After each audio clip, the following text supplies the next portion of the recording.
शिंदे गुट के नेता संजय निरुपम का बयान, केजरीवाल को सीएम पद से हटाना चाहिए, 1 जून के बाद तो जेल जाना ही होगा। केजरीवाल को जेल या बेल के बजाय सबसे पहले उससे मुख्यमंत्री पद से हटाना चाहिए। वो हजारों करोड़ रुपए के शराब घोटाले के एक अभियुक्त हैं और वो अभियुक्त अब तक जेल में था और आगे भी 1 जून के बाद उसको जेल में जाना पड़ेगा। तो जेल में जो अभियुक्त है वो सरकार कैसे चला सकता है, ये एक बड़ा प्रश्न है। सवाल संवैधानिक प्रावधानों का नहीं है, सवाल नैतिकता का है। केजरीवाल स्वयं कहा करते थे कि किसी भी नेता पर कोई आरोप लगे तो उसको तत्काल अपने पद से इस्तीफा दे देना चाहिए।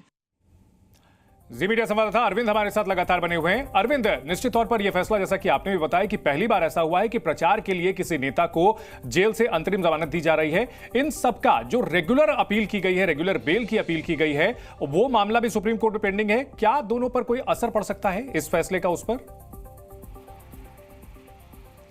देखिए, अरविंद केजरीवाल ने चंदन अभी रेगुलर बेल के लिए कोई अर्जी नहीं लगाई है। उनकी जो सुप्रीम कोर्ट में अर्जी लंबित है वो गिरफ्तारी को उसमें उन्होंने चुनौती दी है। यानी उसमें उन्होंने ये कहा है कि इस केस में उनकी गिरफ्तारी ही अवैध है और उस पर सुप्रीम कोर्ट दलीलें सुन रहा है। और चूंकि सुप्रीम कोर्ट को ये लग रहा था कि गिरफ्तारी को चुनौती देने वाली अर्जी पर सुनवाई पूरी करने में, फैसला आने में वक्त लग सकता है और चुनाव की प्रक्रिया हो सकता है तब तक खत्म हो जाए, इस लिहाज से कोर्ट ने अपनी तरफ से अंतरिम जमानत के पहलू पर विचार करना बेहतर समझा।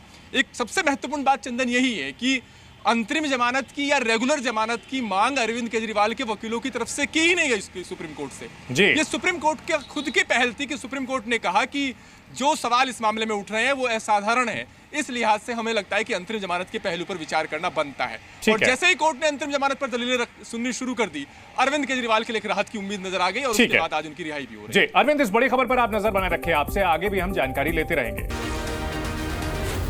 जी न्यूज़।